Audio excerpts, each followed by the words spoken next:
afternoon, everyone, and welcome to our Urgent Protect Our Province COVID-19 briefing for Alberta on Friday, September 24th, 2021. This last-minute update is live streaming from the traditional and ancestral territory of many peoples.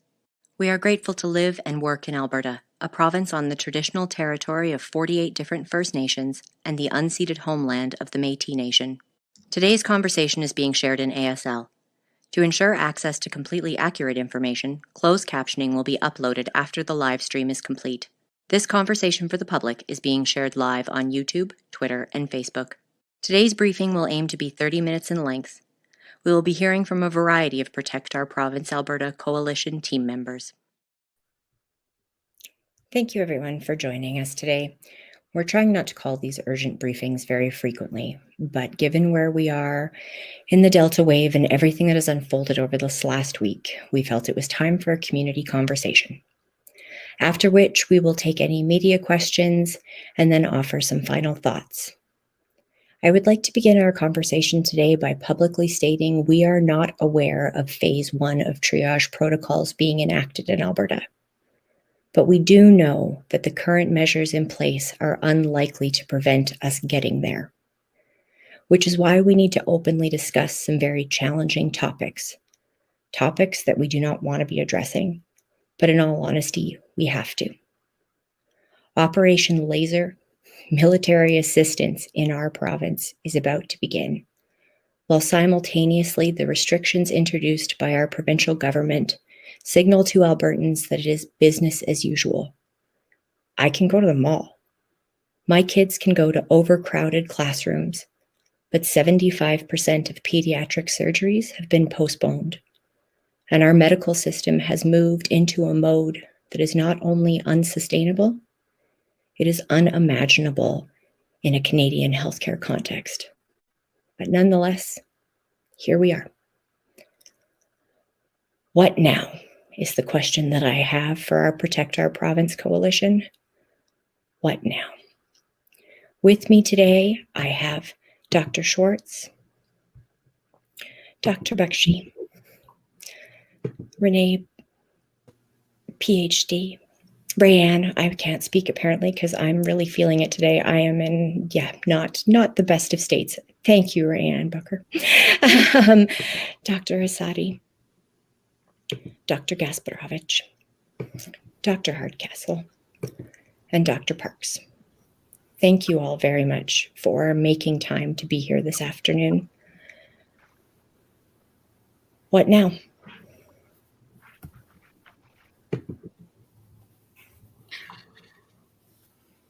So I guess it's worthwhile just to take a step back and just describe the situation that we're in right now, just so people have an idea. So as Michelle stated, we are not in stage 1 of the quote-unquote triage protocol, but things are still really grim and really desperate in the hospital, in the ICUs in particular. So the military has been scrambled. The morgues were, at least at one point last week, full. Surgeries are canceled. And, this is really a truly dire situation. And yet, this weekend, 20,000 fans are going to be piling into an arena to watch the Flames and the Oilers play. There is a complete disconnect from the reality that we're seeing on the ground to the response of the policymakers in our government. Even the fact that this is a state of emergency and we're not even going to get any information about ICU capacity, about the status of our hospitals until Monday afternoon is a big cognitive dissonance. So let me open it up to others to comment. I'll echo what Dr. Schwartz said, that I think what we're feeling as Protect Our Province, as healthcare workers, as people that are advocating continuously, is the big disconnect. And I think we are hearing or seeing or experiencing from our colleagues how dire it is in the hospital. Talking to my colleagues who are on the COVID units, who are in the ICUs, they're at a level of despair that I don't think any of us have ever seen or heard. They are seeing so much death. And, you know, we've seen death throughout this pandemic. Wave 2, we saw a high number of deaths. And I think what is different, and not to take away from any death, because any death is quite sad and tragic, especially in now a preventable wave, but we're seeing younger and younger patients die. And any physician can tell you, or any healthcare worker can tell you, that when you see a young person die and you hear about all of the people that they left behind, it leaves an imprint. Now multiply that by a number per day in each ICU, and then multiply that by the number of ICUs that we have in this province. And the difference now is that these folks, these ICU physicians, these nurses, are not getting the time to process these deaths, to process those emotions, because they're going on to the next patient that needs them, because the volume is so high. We are surging into spaces that are non-traditional ICU spaces. We are calling in nurses from every facet of the hospital system to try to just plug the holes.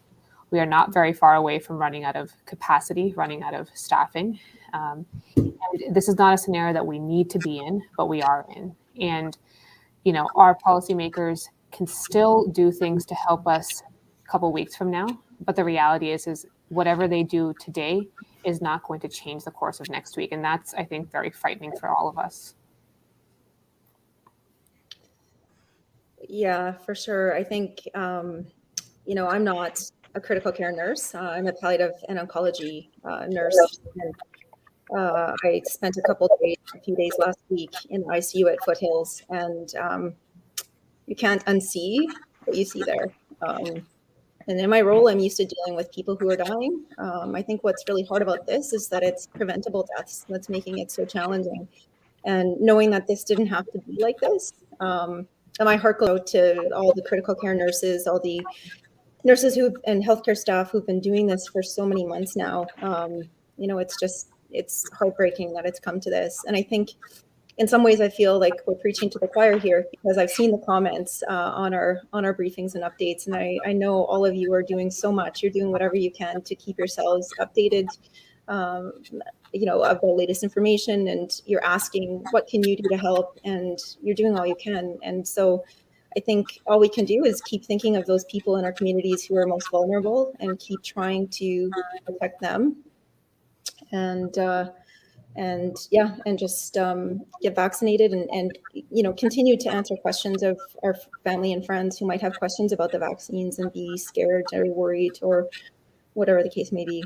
So thanks. I think what strikes me, in addition to the disconnect that you're talking about, I mean, this has been going on for so long and we wanted it to be over so badly. And so you want to pretend that it's not happening. But the fact of the matter is that the healthcare crisis is the worst that it's ever been. And what really scares me right now is that there's really no margin for error anymore.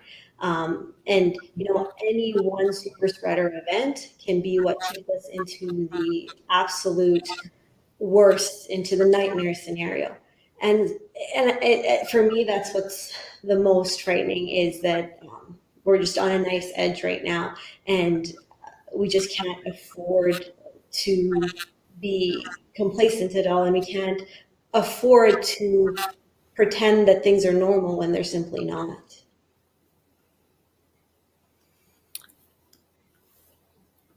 I can go ahead. From a regulatory perspective, the current rules involve this complex set of rules. For those in the restriction exemption program, those have difficult to understand exceptions. There's a second set of rules for those outside of the program, which have complex exemptions. Some of these exemptions make very little sense from a public health perspective, and this undermines them. These were hastily implemented, which led to things like forgeable proof of vaccines. People can't understand these rules, which means they're not easily complied with and won't be easily enforced. Layered on that, we have new exemption orders coming out from the Chief Medical Officer of Health, municipal bylaws trying to fill the gaps left by the government. Frankly, the time for complex, nuanced regulatory schemes was a month ago. We don't have time for people to wait around for explanations, exemption orders, clarifications, follow-up orders, and presumably for the government to address the issue of retail. who we were led to believe would be part of this. The government has squandered the time needed to develop a complex system of rules. For these reasons, I think that one simple set of rules limiting us to essential businesses not only has the public health advantages that I think you'll be hearing about, but also it will be much simpler from a regulatory perspective. And that time would give the government the opportunity to develop a thoughtful, evidence-based vaccine passport system, and they could work in conjunction with affected stakeholders and properly educate the public. So it's just not the time for these complex rules.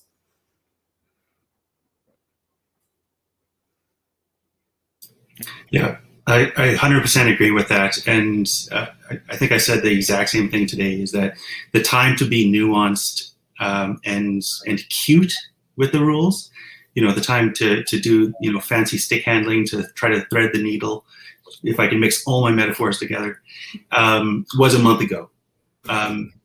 We've blown right past that. We are now at a point where we need to be managing this with a cudgel.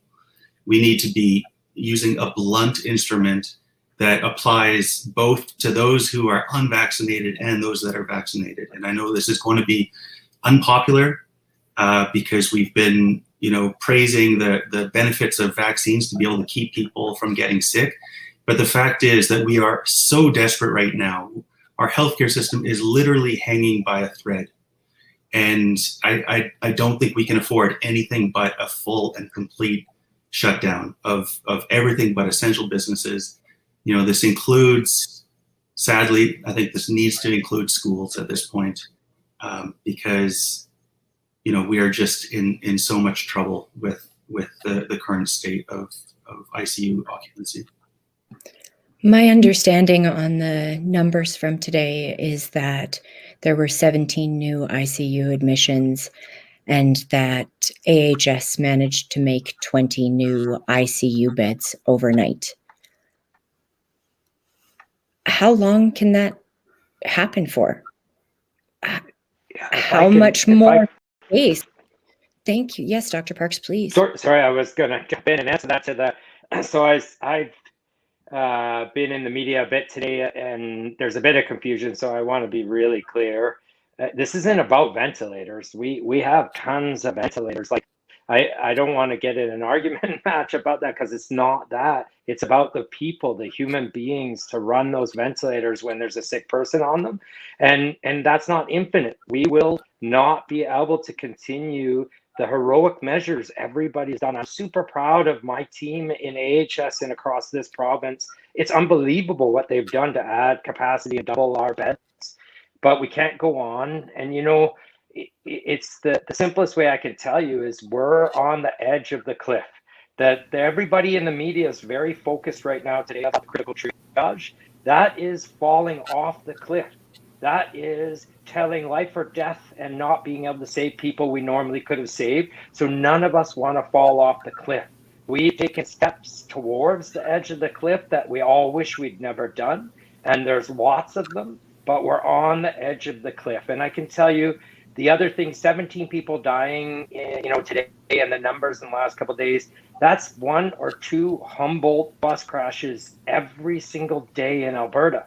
And when it happens once, everybody notices and is concerned. When it happens every single day, our government seems to just feel like they can ignore it. And to see business as usual out there while we are giving a national SOS to the national government saying to come help us, it's a disconnect that I just can't understand. And I don't think any of my colleagues that are trying their hardest, nurses, respiratory therapists, anybody in the hospital can understand. We need a fire break. We need this transmission to be stopped. And if we don't, those bus crashes are going to happen every day, and they're going to get worse and worse. And we're going to get to the point where none of us want to be, where we can't even care for people that don't have COVID, that have bus crashes or heart attacks or children that get sick. And we gotta stop before we get there. So we're just pleading. We need our government to show some leadership and do something. Yeah, I was just gonna echo what Dr. Park said, and I think for context, it's important to know that in pre-pandemic times, particularly right now. So we are entering usual influenza season. We're usually entering a time where we see a little bit more volume in the hospital. And so our operations team, and I have to give a big shout out to our operation teams in the hospital, they are the ones that run the hospital, that find the places to put patients, to find the staff. And so they're very adept at playing the game of chess when it comes to where can we put people, how can we move things around so that we can still have the right space for the right person. And so generally, we are adept at doing that. We're not adept at doing that when we have no space, when we have no people, but the patients are still coming in. And we will never turn away patients because that's not what healthcare does. That's not what hospitals do. But there is a finite number of chess moves that we have left to be able to deal with what we're dealing with now. And I want to remind everybody that's watching this and remind our government that we're only able to do this because we've canceled surgeries, because we've electively, selectively, or urgently put people on a wait list that is indefinite. We don't know when these surgeries are going to happen. Those patients don't know when their surgeries are going to happen. And people are going to have bad outcomes from that. And so what we're doing now might seem like, oh, we're handling the capacity, we're handling what's coming in, but we're handling it at such a high cost that it's not going to be tenable for much longer. And when I say much longer, I mean days. We're not talking weeks and months, we're talking days. So I'm going to let Dr. Gasparovich. So I wanted to talk about numbers here, that what is scary, like we are in this terrible situation, but we could really turn it, make a sharp U-turn almost instantly. If we would adapt, and we have all the tools necessary, we have relatively high level of vaccinations. We have tools to make a lockdown, to make a fire break. We have money to give people to stay home. We are not a poor country, so it's doable. If we would do that, we could achieve like having time of 4 days. So in 4 days, like once we reach a peak, then in 4 days, we could have the number of cases coming, which would really like makes it so much easier for hospitals, because the cases translate to hospitalizations and then they translate to ICUs and deaths. So it can be really sharp going down. So the more stringent measures and the earlier they are introduced, the better and faster effect, and the shorter they need to last to achieve the same effect. And even more, if we would do fire break right now, like really decisive, and if we would be absolutely serious about it, then in less than 7 weeks we can stop all community transmission and then have normalcy back and prevent fifth wave. So ensure that the disaster we have now will not repeat in the future. And yeah, and all of this is doable. And especially like stopping the disaster we have right now is doable within days if we act. Thank you. So what I hear is like we need to harness the power of exponential decay. Like it's one thing your effective reproductive number is close to 1 and they might slowly decrease, but we can't afford that anymore. That means that the people that you guys are talking about who are waiting for their surgeries, who are awaiting their referrals for their mental health and addictions program, they're going to be waiting and waiting and waiting and waiting. And we just can't afford that. And that's assuming that we don't fall off the cliff via some super spreader event that might occur, or ongoing increases. So I absolutely agree that we need a sharp turn downwards. I think this comes back to that sort of normalization of trauma that Dr. Bakshi has talked about, and that Dr. Parks referred to. That when there's a Humboldt bus crash every day, it loses its impact. And when we first started convening these pressers, which was I think 4 weeks ago, at that point I said that I had never seen my ICU colleagues as demoralized as I had at that point.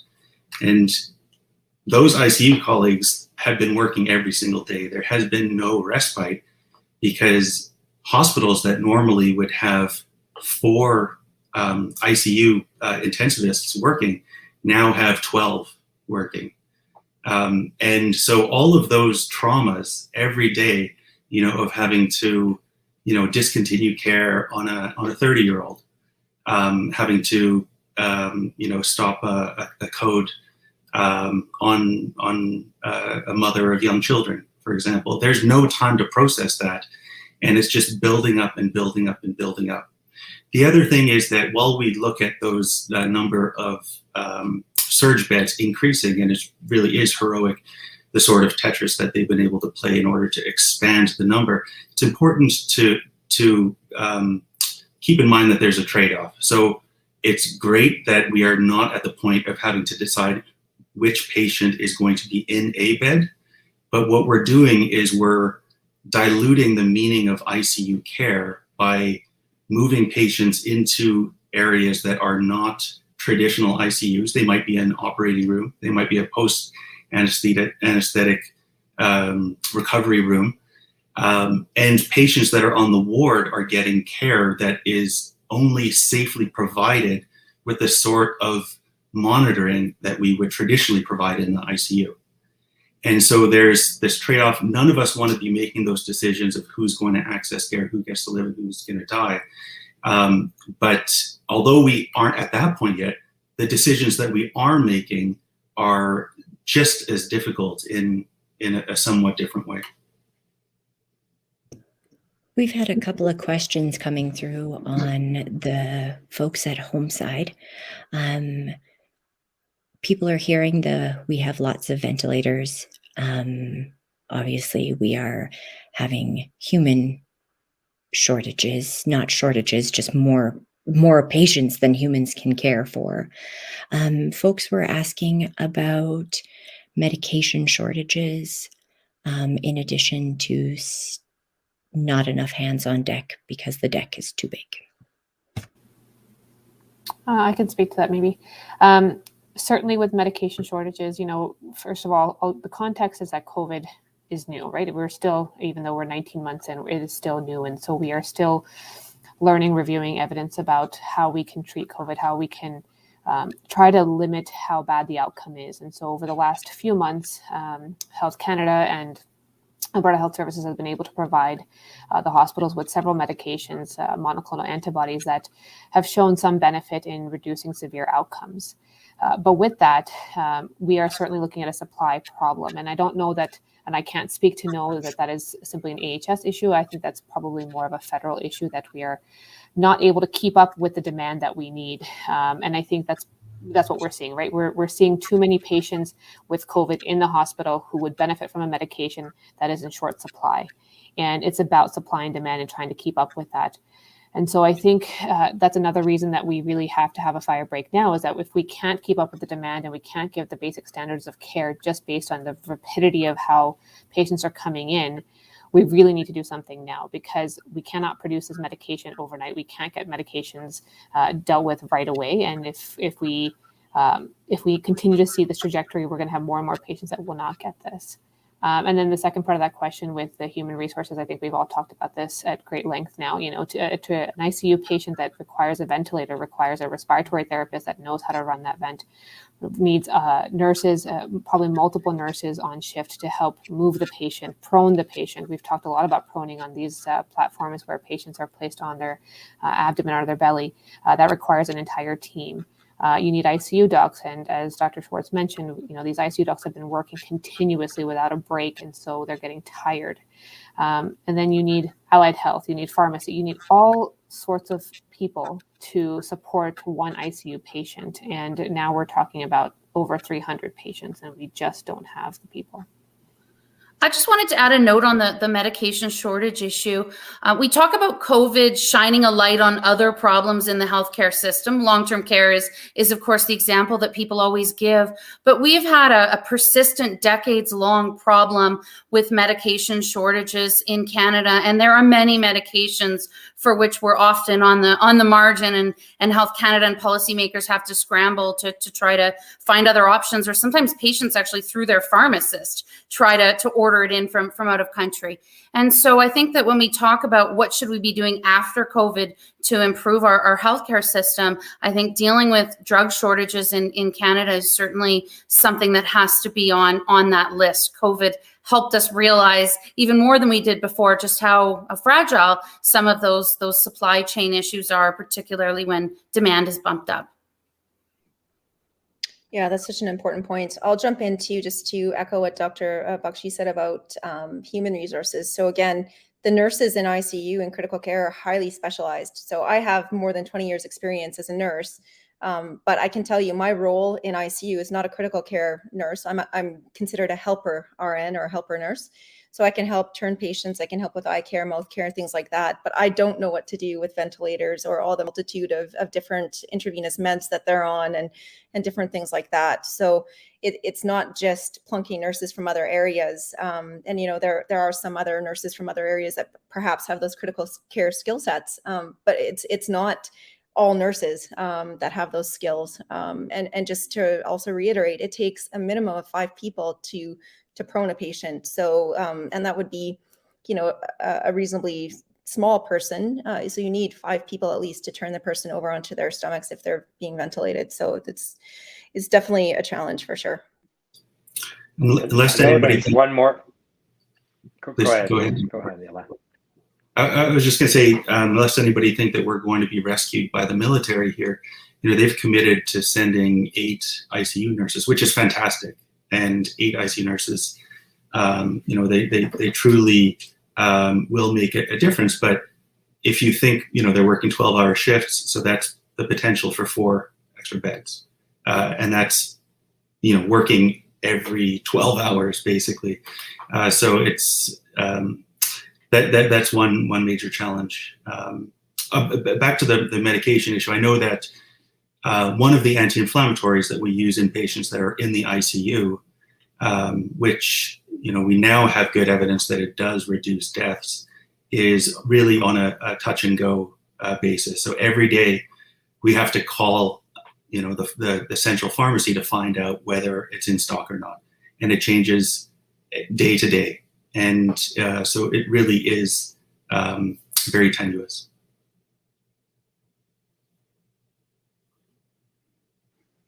Is there another question? Because I was just going to add quickly too, just along the resources too. So there's some confusion about, you know, the whole discussion around, are there enough ventilators and are we putting people on ventilators when they need it? And I'll tell you, because of the resource challenges we're talking about now, you know, there are many patients on wards in hospitals that we normally wouldn't keep them there, and they would be in ICUs because if we were normal operating procedures, and we can't do that now. And so now it's become almost where sometimes the only option to put them on ventilators is when they deteriorate to the point where they have crashed, we would call it, or code blue, or got so sick that they need us to immediately intervene. But I wanted to raise that, you know, if you get outside of the big hospitals, there's lots of patients in smaller rural places now that for sure would have been transported to higher level of care that can't go to higher level care now because of the resource issues we talked about, but also now we got to transport a sick patient and transport through our province, and transporting, say, maybe someone that's from the north, far north, Fort Mac, and has to go to an ICU in Lethbridge maybe. So, and those human resources and all those pieces, those are rationing and changes to our normal operation that we're doing every day now because of the capacity issues everybody's talking to. So I just want that people to make clear, you know, clearly understand why we're saying it's so difficult, and why we're pleading and begging for immediate intervention by our government.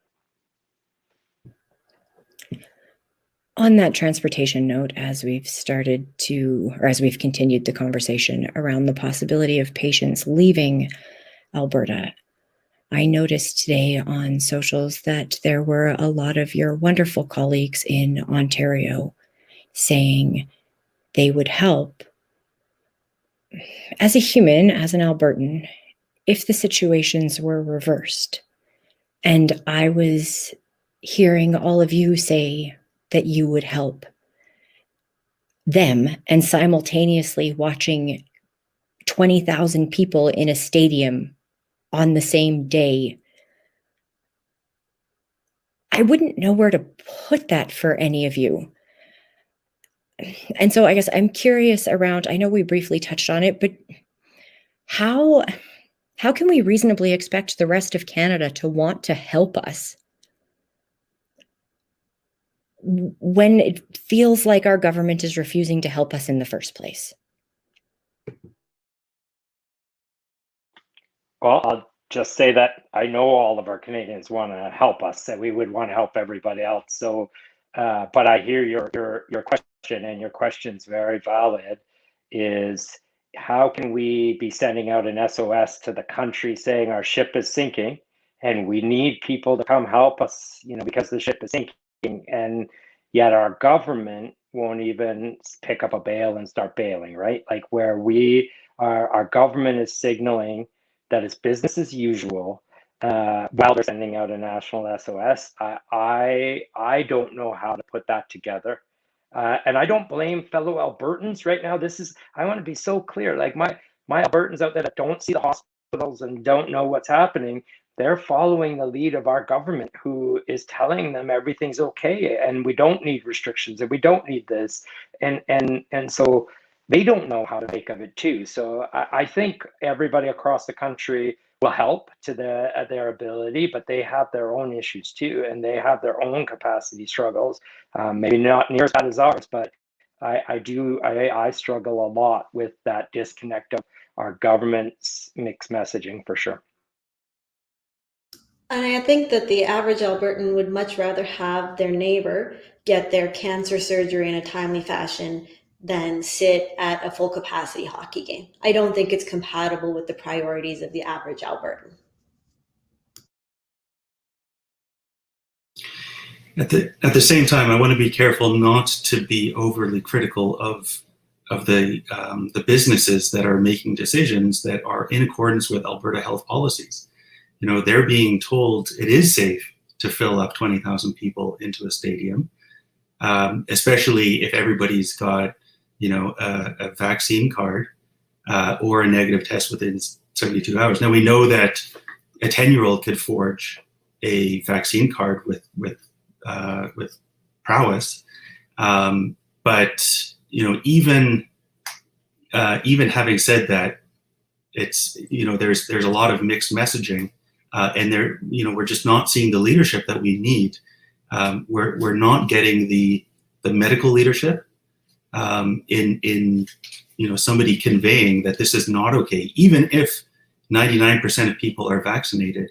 When we're talking about 20,000 people in an inside space, spending 2 hours next to one another, yelling and chanting, eating popcorn, drinking beer, basically, we're asking for a mass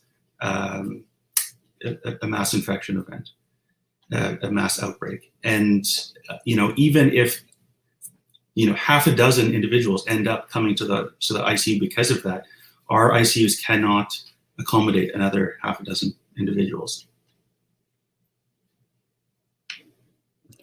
On that note, I think this is a question probably for Dr. Hardcastle. We have had a number of folks in the stream right now asking what they should do if someone they know has falsified a vaccine passport or exemption letter or verification, whatever one wants to call that editable PDF, and they know that that person is planning on using it to access businesses and or events. Yeah, so unfortunately, I don't know the exact website, but there is a website to report individuals who aren't complying with public health orders, and so certainly you can report through there, and they have taken and have followed up on reports. I think the bigger issue, though, that I want to highlight, because I can't think of the exact website, is that we shouldn't have to be in a position where this is even a thing that people are wondering if people's proof of vaccine is forged. Had the government dealt with this in a timely manner, rather than slapping together the the technology that they did, we wouldn't be in the position that people are having to wonder if others are forging. So I think that's the bigger problem. And the other problem is this is a government that has consistently under-enforced its own public health rules. And so it isn't clear what sort of follow-up they would do in terms of people who are forging those documents. But, for those who may be, I guess, watching and thinking about forging them, there are criminal penalties associated with forging that kind of document. And so it really isn't worth getting caught. Stay home or get vaccinated.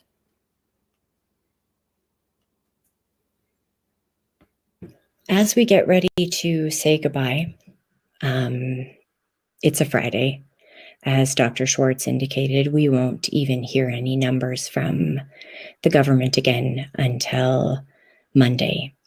We know that last weekend, 22 deaths were reported to Alberta Health. Those numbers came out on Monday. We know that in between Tuesday and today, so the same amount of days when you go from Friday to Monday, Tuesday to today, that we lost 77 more Albertans during that time period. And I think a lot of other Albertans are really worried about what we will find out on Monday.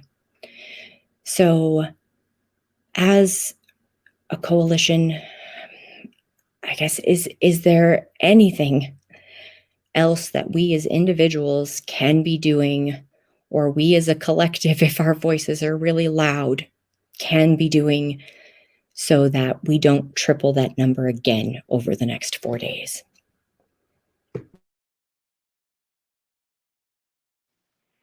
Lobby the government for a fire break.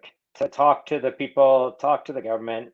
I mean, in the meantime, social physical distance yourself, wear masks, get vaccinated if you're not, talk to loved ones who are hesitant.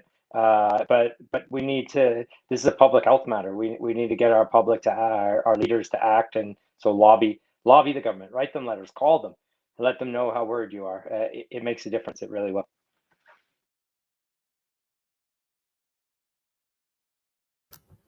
I think my main takeaway that I want to leave people with is also to push the government, and also to push the government for a temporary shutdown of non-essential businesses. And that will give the government time to design a better regulatory system for vaccine passports and for businesses that are in the program and out of the program, and to consult appropriately with businesses to develop a more secure vaccine passport, and to properly educate the public on the rules. They need time to pass good laws, and not only will enhanced public health measures now obviously be beneficial from a public health perspective, but will also give them that time needed to fix the rules, so that when we do phase in a vaccine passport system, it will be easier to comply with and easier to enforce, because people will actually understand it.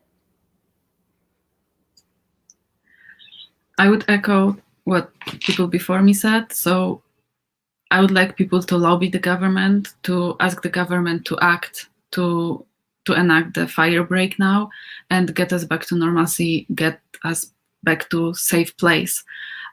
So please write, call your elected official and ask for temporary shutdown of non-essential businesses, temporary shutdown and support for schools. And yeah, ask them for us to be safe. Ask them for sharp decrease in cases, and ask them for ending COVID here. Thank you.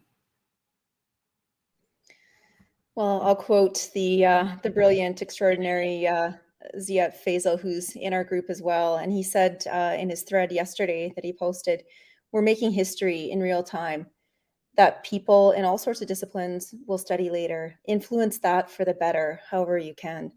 And I think there's lots we can do. So I'm a huge fan of supporting small businesses. I live in Cochrane. Order takeout if you can. Support the small businesses, particularly the ones that are observing the the restrictions. Watch the hockey game this weekend on TV. Go Oilers. Go watch it on TV. Help support a family to isolate. If you know that someone in their family is positive, you can drop off meals, offer to get groceries and things like that.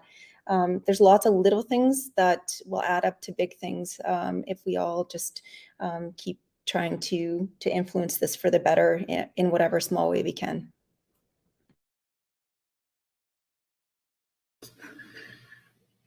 So, I think this analogy that we've been hanging on, pushed back as far as we can possibly go on the edge of a cliff, and we're desperately trying not to fall, is an apt one.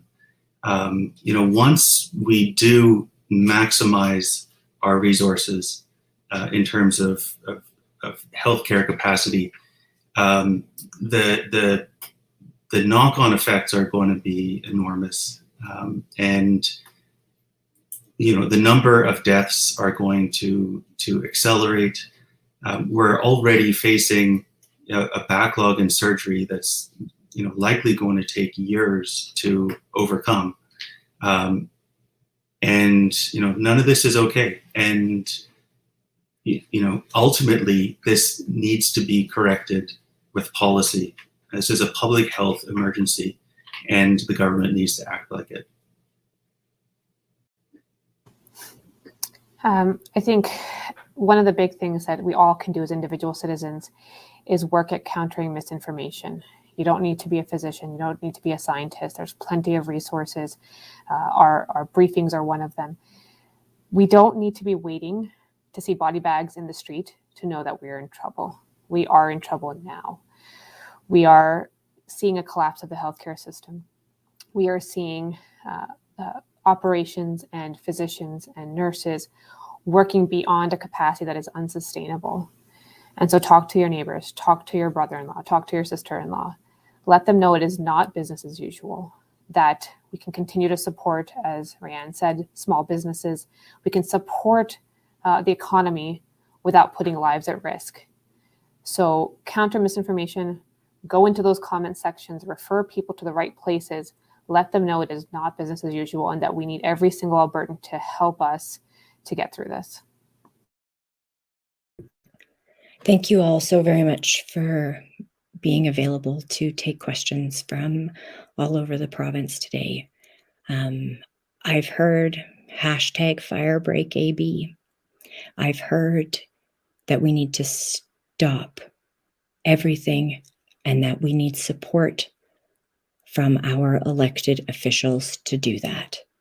Financial support for businesses and humans, reinstating of isolating of close contacts and testing of close contacts, and that we really, really, really need to find every single possible mechanism so that we don't take that one step that is left before we plummet over that cliff.